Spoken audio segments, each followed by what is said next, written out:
Warning, viewer discretion advised.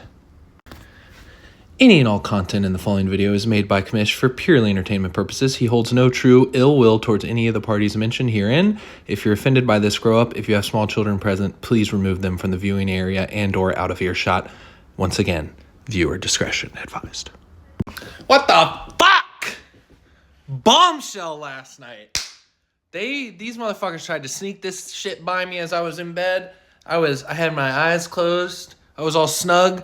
And then bzz, bzz, bombshell break said. I said, oh shit, here we go. And he wasn't fucking lying. Robert goddamn Hodge traded away Jonathan Taylor and the number one defense for Kyren Williams and Chase Brown. Listen. It's not the worst package he could have gotten for JT. And I'm not mad at him for trading JT to Briggs, even though that sucks and it's probably going to backfire on the league heavily. I've been talking to Rob. What week did Omarion Hampton get hurt? Week 4? I've been telling Rob since week 4, hey, dude, I need an RB2, trade. You better trade. Granted, I didn't send him any gems of any offers, but I was like, oh, dude, you got to trade, man. Got to trade for an RB2.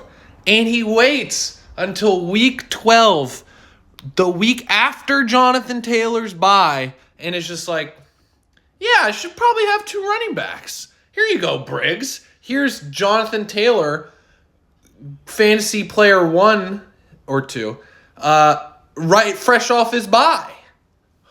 I waited perfectly so you don't have to sit him on his bye. Here you go. I already took the loss on his bye for you. There you go.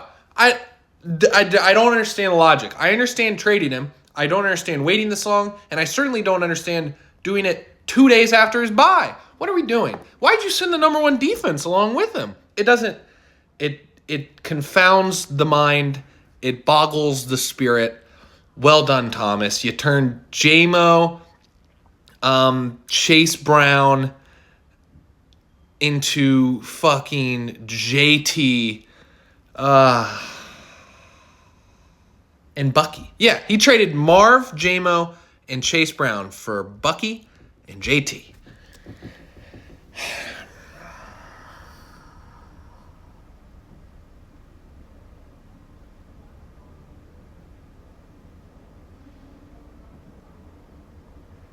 We all know what the hashtag is going to be on this video.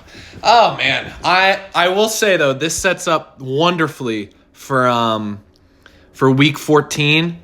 I was looking at it today. So Scott is in.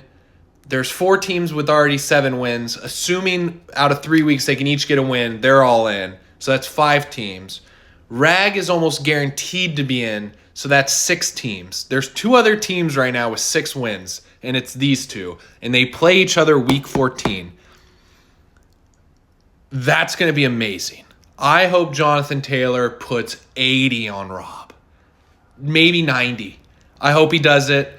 But I also acknowledge that whoever wins that game is probably going to beat me by 80. I said it today in the group chat. I'm going to get blown out in the first round of the playoffs by Rob or Rag. Stamp it. But yeah, I just don't get the logic for Rob waiting this long. I understand the logic behind the trade. At this point in the season, it's probably an okay package for Jonathan Taylor. Could have gotten more. Weird that you sent along the number one defense with it, but kind of fleeced, whatever. I did do the math. If Rob had made this trade just 3 weeks earlier, he would have beaten me. He still would have won 2 weeks ago because he won by 50, and that was Jonathan Taylor's game. So he still would have won that, and he would have won last week because he lost by 8. So if Rob had done this trade just 3 weeks earlier, he would already be locked into the playoffs. He waited. He was all year. He was like, I'm waiting. Omarion Hampton's going to be back. I'm just going to wait it out. I'll sneak in. I'll wait it out. And now he waits until post Jonathan Taylor bye, and then the week before Omarion Hampton comes back. I texted him last night. I understand the trade. Anything that I say, like I said, it's just me having fun. But I understand the trade. But why'd you wait? And then you're banking. You didn't get any wide receivers out of it. You could have gotten a wide receiver out of it. you're just banking that BTJ or Godwin, Ayuk's not playing, let's be honest. You just pray that one of those guys turns into something good, which they just haven't been. I'm glad that you guys gave me something to make another video about. It's a good excuse to talk more football and to make a fun intro, but we'll see. It's also fun to have the attention off me for trades. It's good to make someone else the villain. I'll be honest. Although my team looks kind of fucking Jamar Chase fucking suspension. Anyway, weird trade. Well done, Briggs. Now that I'm shitting on Rob and giving Briggs credit, Jonathan Taylor's going to tear his ACL Sunday, and Rob's going to look like a genius. Anyway, game tonight. I'll call it a game. I don't know if it's going to be a good game. It'll probably be a close one. Who knows? Enjoy some football. I'll see you guys later. Scott, say something in the group chat. We miss you, man. Yeah, week 12. Let's go.